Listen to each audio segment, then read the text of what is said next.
नमस्कार, CM academy में आपका स्वागत है। आज हम लोग क्लास 12 की फिजिक्स स्टार्ट कर रहे हैं, जो कि क्लास 12 के बच्चों के लिए बहुत ही महत्वपूर्ण है। पहला चैप्टर है इसका विद्युत आवेश तथा क्षेत्र। तो हम लोग बात करेंगे विद्युत आवेश तथा क्षेत्र में। सबसे पहले बात विद्युत आवेश करेंगे। पहले विद्युत आवेश के बारे में हम समझेंगे ये है क्या। सभी को पता है कि प्रत्येक पदार्थ परमाणुओं से मिलकर बना होता है और परमाणु के 3 मौलिक कण होते हैं, जिनको बोलते हैं इलेक्ट्रॉन, प्रोटॉन और न्यूट्रॉन। इलेक्ट्रॉन, प्रोटॉन और न्यूट्रॉन बोलते हैं। परमाणु का जो केंद्र भाग होता है, परमाणु का केंद्र भाग जिसको बोलते हैं हम लोग नाभिक। और परमाणु के चारों ओर कुछ निश्चित त्रिज्या की कक्षाएं होती हैं, जिसमें इलेक्ट्रॉन इसके चारों ओर चक्कर लगाता है। नाभिक प्रोटॉन और न्यूट्रॉन से मिलकर बने होते हैं। किससे मिलकर? नाभिक प्रोटॉन और न्यूट्रॉन से मिलकर बने होते हैं। तो जब किसी वस्तु में प्रोटॉनों और इलेक्ट्रॉनों की संख्या में असमानता आती है, कहने का मतलब ये, क्योंकि आप सभी को पता है कि परमाणु में इलेक्ट्रॉन और प्रोटॉन की संख्या बराबर होती है। Z बराबर E बराबर P, जहां Z होता है परमाणु क्रमांक, E होती है इलेक्ट्रॉनों की संख्या, P प्रोटॉनों की संख्या। तो किसी भी परमाणु में इलेक्ट्रॉन और प्रोटॉनों की संख्या क्या होती है? बराबर। तो जब किसी वस्तु में इलेक्ट्रॉन और प्रोटॉन की संख्या में असमानता आती है, तो वह वस्तु आवेशित हो जाती है। यह आवेशन उस वस्तु में इलेक्ट्रॉनों के स्थानांतरण के कारण होता है। या तो वस्तु से इलेक्ट्रॉन निकलते हैं और या फिर वस्तु इलेक्ट्रॉन को ग्रहण करती है। तो जब वस्तु से इलेक्ट्रॉन बाहर निकलते हैं तो उस वस्तु पर धनावेश आता है, और जब कोई वस्तु इलेक्ट्रॉन ग्रहण करती है तो उसके ऊपर ऋण आवेश आता है। जैसे हम समझेंगे कि कोई एक वस्तु थी, उससे अगर एक इलेक्ट्रॉन निकलता है तो उस वस्तु पर धनावेश आएगा, और अगर एक इलेक्ट्रॉन को ग्रहण करती है तो उस पर कौन सा आवेश आएगा? ऋण आवेश आएगा। कहने का मतलब ये कि किसी वस्तु से या किसी वस्तु पर इलेक्ट्रॉनों की कमी अथवा अधिकता को ही हम क्या बोलेंगे? विद्युत आवेश बोलते हैं। किसी वस्तु पर इलेक्ट्रॉनों की कमी अथवा अधिकता को हम क्या कह सकते हैं? विद्युत आवेश कहते हैं। तो विद्युत आवेश कितने प्रकार के होते हैं? हमने बताया कि विद्युत आवेश 2 प्रकार के, एक धन आवेश और दूसरा ऋण आवेश। एक धन आवेश, दूसरा ऋण आवेश। धन आवेश कहाँ होगा? धन आवेश जब किसी वस्तु से इलेक्ट्रॉन निकलते हैं, अर्थात वस्तु में जब इलेक्ट्रॉनों की कमी होती है, तब वहां पर धन आवेश उत्पन्न होता है। और ऋण आवेश क्या है?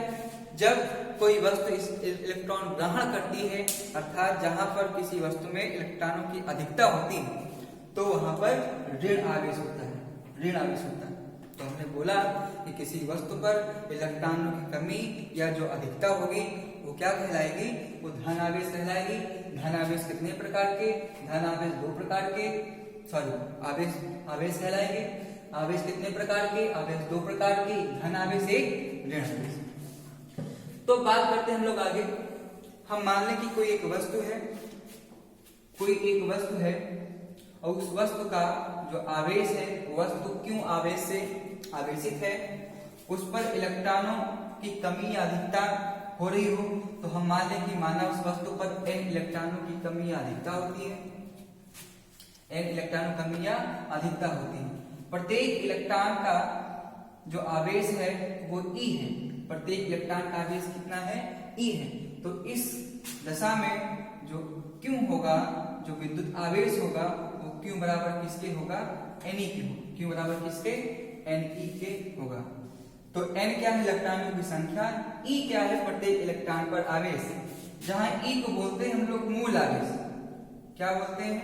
मूल आवेश बोलते हैं। और मूल आवेश का मान होता है 1.6 गुणे 10 की घात माइनस का 19 गुलाम। 1.6 गुणे 10 की घात माइनस का 19 गुलाम होता है। तो ये बात उम्मीद करते हैं कि समझ में आई होगी कि विद्युत आवेश क्या है। कि किसी वस्तु पर इलेक्ट्रॉनों की कमी अथवा अधिकता को हम विद्युत आवेश कहते हैं। किसी वस्तु पर अगर n इलेक्ट्रॉन की कमी या अधिकता हो रही हो, प्रत्येक इलेक्ट्रॉन का आवेश अगर E हो, तो विद्युत आवेश Q बराबर किसके, N के। E क्या हमने बताया, E हमने बताया ये मूल आवेश है। मूल आवेश किसे कहते हैं, इलेक्ट्रॉनों की न्यूनतम मात्रा, सॉरी आवेश की न्यूनतम मात्रा, आवेश की न्यूनतम मात्रा को ही हम मूल आवेश कहते हैं। और आवेश की न्यूनतम मात्रा का जो मान है वो कितना है, 1.6 × 10⁻⁻19 कूलम। तो इसी प्रकार हम लोग आगे बढ़ते हैं। तो हमने ये बताया कि विद्युत आवेश कितने प्रकार के, विद्युत आवेश 2 प्रकार के, एक होता है धन आवेश, एक होता है ऋण आवेश। तो अब इन आवेशों की प्रकृति क्या है, इनका नेचर क्या है, ये कैसे काम करते हैं, तो ध्यान रखेंगे कि जो 2 आवेश बताए हमने, धन आवेश और ऋण आवेश, इनकी प्रकृति कैसी है। देखिए भाई, धन आवेश, अगर 2 आवेश हम ले, दोनों धन आवेश हो, और 2 आवेश हम ले इस प्रकार की, दोनों क्या ऋण आवेश हो, तो एक ही प्रकार के आवेशों के मध्य लगता है कौन सा बल, प्रतिकर्षण बल। प्रतिकर्षण बल, एक ही प्रकार के आवेशों के मध्य कौन सा बल लगेगा, प्रतिकर्षण बल लगता है। लेकिन अगर एक धन आवेश हो, एक ऋण आवेश हो, तो धन आवेश और ऋण आवेश के बीच में जो बल लगेगा वो कौन सा लगेगा, आकर्षण बल। एक प्रकार के आवेशों के बीच में प्रतिकर्षण बल तथा विपरीत प्रकार के आवेशों के बीच में कौन सा बल, आकर्षण बल आरोपित होता है। ठीक है, इतनी बात उम्मीद करते हैं समझ में आई। अब बात हम करते हैं आगे विद्युत आवेश संबंधी कूलम का नियम, जो कि बहुत इंपॉर्टेंट है। विद्युत आवेश संबंधी कूलम का नियम, विद्युत आवेश संबंधी कूलम का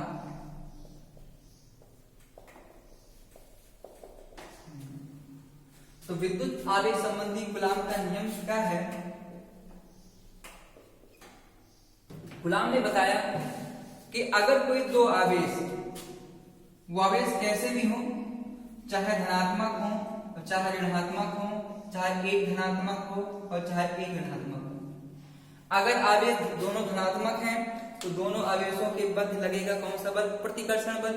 अगर आवेश दोनों ऋणात्मक हैं तो दोनों आवेशों के मध्य लगेगा कौन सा बल, कौन सा बल, आकर्षण बल, सॉरी प्रतिकर्षण बल। अगर एक धनात्मक है एक ऋणात्मक है तो दोनों के मध्य लगेगा आकर्षण बल। कहने का मतलब एक ही प्रकार के आवेशों के मध्य प्रतिकर्षण बल लगता है और विपरीत प्रकार के आवेशों के मध्य आकर्षण बल लगता है। तो कूलम ने क्या बताया कि अगर कोई 2 आवेश है और वो 2 आवेश एक निश्चित दूरी पर स्थित हो, जैसे हम इनके बीच की दूरी क्या मान लें, r मान, तो इनके मध्य लगने वाला जो आकर्षण और प्रतिकर्षण बल है वो 2 बातों पर निर्भर करता है। सबसे पहली बात ये है, सबसे पहली बात कि इन दोनों आवेशों के मध्य जो लगने वाला बल होगा वो इनके गुणनफल के अनुक्रमानुपाती होगा। वो इनके गुणनफल के क्या होगा, अनुक्रमानुपाती होता है, गुणनफल के अनुक्रमानुपाती होता है। दूसरी बात, इन दोनों बलों के, इन दोनों आवेशों के मध्य लगने वाला जो बल है वो इनके बीच की दूरी के वर्ग के व्युत्क्रमानुपाती होता है। इनके बीच के दूरी के वर्ग के व्युत्क्रमानुपाती होता है। कहने का मतलब ये कि दूरी अगर इनके बीच की अधिक होगी तो इनके मध्य लगने वाला बल भी क्या होगा, कम होगा, क्योंकि व्युत्क्रमानुपाती है। अगर दूरी कम होगी तो लगने वाला बल क्या होगा, अधिक होगा। तो ये 2 बातें किसने बताई, कूलम ने अपने नियम में बताई। पहली बात क्या है कि दोनों आवेशों के मध्य लगने वाला जो बल होगा वो तो आकर्षण होगा या फिर प्रतिकर्षण होगा, वो उनके गुणनफल के, उनके परिमाण के गुणनफल के अनुक्रमानुपाती होगा। दूसरी बात, उनके मध्य लगने वाला जो बल होगा वो उनके बीच की दूरी के वर्ग के व्युत्क्रमानुपाती होगा। क्या होगा, व्युत्क्रमानुपाती।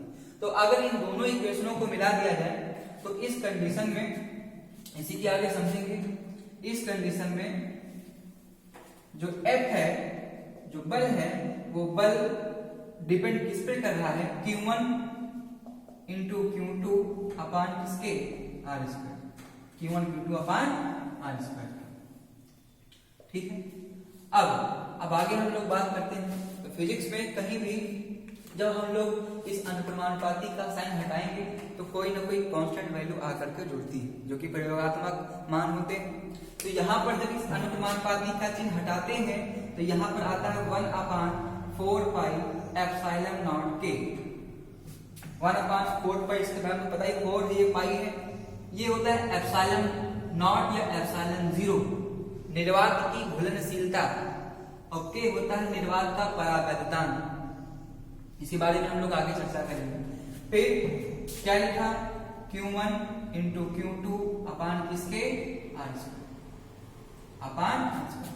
तो एप्सिलॉन नॉट, इसको एप्सिलॉन नॉट या एप्सिलॉन 0 बोलते हैं, जो कि क्या है, जो कि है निर्वात की घुलनशीलता। निर्वात की घुलनशीलता, इसके बारे में भी आगे चर्चा करेंगे, इसके मान के बारे में, इसके मात्रक के बारे में, इसके विभिन्न सूत्र के बारे में। फिलहाल आगे देखते हैं।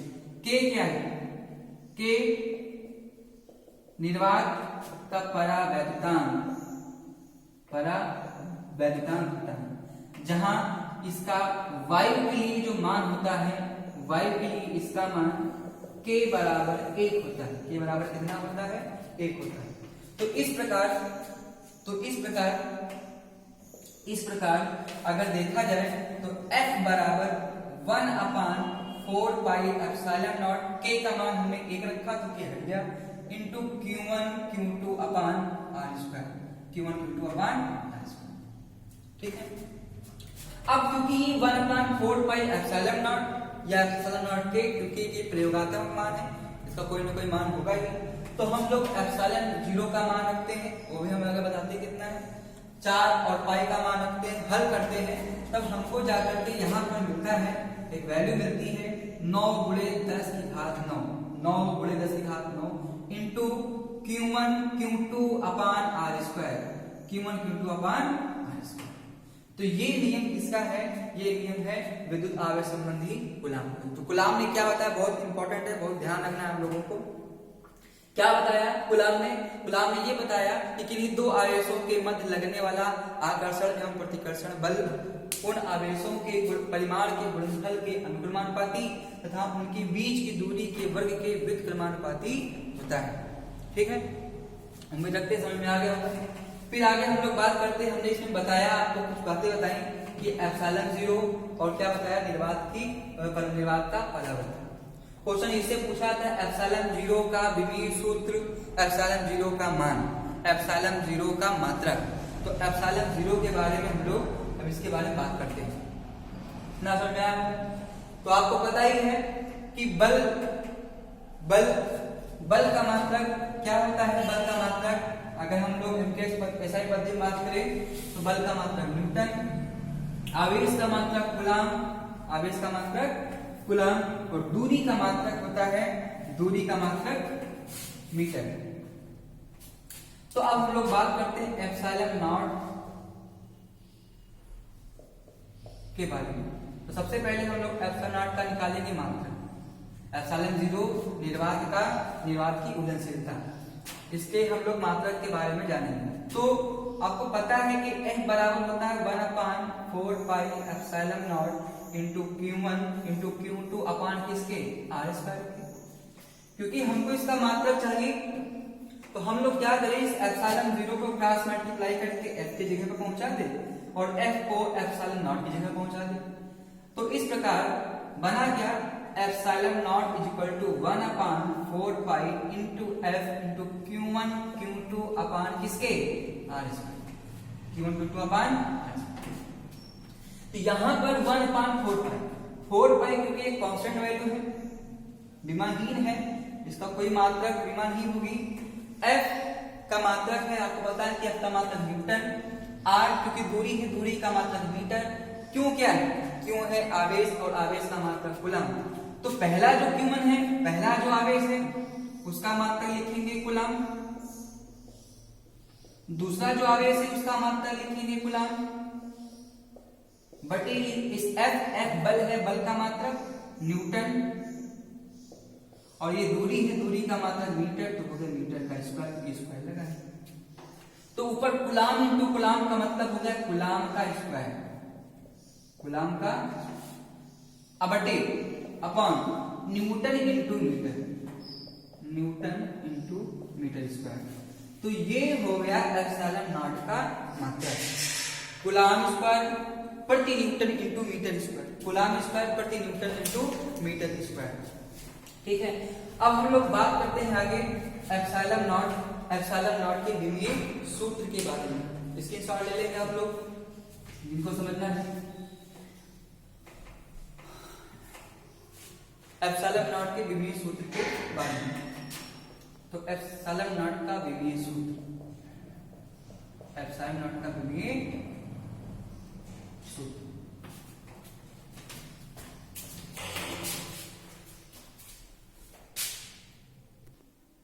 ठीक, जैसा कि आपने देखा कि एप्सिलॉन नॉट का मात्रक क्या है, कूलाम स्क्वायर प्रति न्यूटन इंटू मीटर स्क्वायर। तो अब इसके हम विमीय सूत्र के बारे में बात करेंगे। सबसे पहले हमने इससे पहले आपको बताया था आवेश Q बराबर होता है N के, और जब आपको हम पढ़ाएंगे विद्युत धारा, तो विद्युत धारा I बराबर होता है Q अपॉन T। यहां से अगर हम आवेश का मात्रक निकालें एमकेएस पद्धति में, तो Q बराबर किसके होगा, Q बराबर I इंटू T के होगा, I इंटू T के। तो I का मात्रक होता है एम्पियर और T का मात्रक होता है सेकंड। तो इस प्रकार ये कूलाम का एक और मात्रक बना एम्पियर इंटू सेकंड। अब अगर हम लोग कूलाम अर्थात आवेश का विमीय सूत्र की बात करें, तो एम्पियर का होता है A और सेकंड समय का होता है T। तो आवेश का जो विमीय सूत्र बना वो बन गया AT। आवेश का विमीय सूत्र क्या बन गया, AT बन गया। ठीक इसी प्रकार हम अगर बात करें बल की, तो बल बराबर क्या होता है M इंटू A, द्रव्यमान भारित त्वरण, और M का जो विमीय प्रतीक होता है वो होता है कैपिटल M। A है त्वरण, वेग परिवर्तन की दर को क्या बोलते हैं, त्वरण बोलते हैं। और त्वरण का विमीय सूत्र जो होता है याद होगा, बच्चे में पढ़ा होगा LT-2। तो इस प्रकार हो गया ये MLT-2, ये बल का विमीय सूत्र हो गया। तो बल का विमीय सूत्र MLT-2, आवेश का विमीय सूत्र AT, और दूरी जो कि लंबाई का मात्रक है, दूरी जिसका मात्रक है क्या, मीटर, और मीटर का विमीय सूत्र क्या होता है, मीटर का विमीय सूत्र कैपिटल L। तो इस प्रकार हम आगे बात करेंगे इसके विमीय सूत्र, एप्सिलॉन नॉट के विमीय सूत्र के बारे में। तो इसका जो मात्रक हमने बताया, तो मात्रक क्या बताया, मात्रक बताया था कूलाम स्क्वायर प्रति न्यूटन इंटू मीटर स्क्वायर, प्रति न्यूटन इंटू मीटर स्क्वायर। तो कूलाम स्क्वायर, कूलाम का विमीय सूत्र AT, तो यहां लिखेंगे AT। तो AT का स्क्वायर, न्यूटन का विमीय सूत्र MLT-2, और इंटू मीटर स्क्वायर दूरी है, तो इसका L क्योंकि ऊपर स्क्वायर लगा था तो हो गया L2। ठीक है, अब आगे हम लोग बात करेंगे, अब इसको थोड़ा हम लोग सॉल्व करेंगे। सॉल्व क्या करेंगे, ऊपर से स्क्वायर ओपन करें, तो ऊपर क्या बना, ऊपर क्या बनेगा, A का स्क्वायर बनेगा, T का स्क्वायर बनेगा, नीचे M है, L है, T-2 है, L का स्क्वायर है। तो हम इस M को ऊपर भेज दें, इस M को ऊपर हम लोग जब भेजेंगे, क्योंकि नीचे इसका घात कुछ है नहीं, तो घात कितनी होगी, 1 होगी। अब ये हर से अंश में जाएगा, तो ये हो जाएगा M की घात -1। L भी अगर L की बात करें, तो यहाँ L1 है, यहाँ L2 है, गुणे में घातें जुड़ती हैं, तो L की घात 1, L की घात 2, तो बन गया L की घात 3, और इसको ऊपर लेकर जाएंगे तो L की घात माइनस करते हैं। ठीक इसी प्रकार अगर इस T को हम ऊपर लेकर जाएं, तो T की घात -2 है, तो T की घात -2 जब ऊपर जाएगी तो पॉजिटिव हो जाएगी, तो हो गया T की घात प्लस कर दो। और ऊपर पहले से ही AT का स्क्वायर लिखा हुआ, तो A का स्क्वायर A का स्क्वायर, और T का स्क्वायर T का स्क्वायर।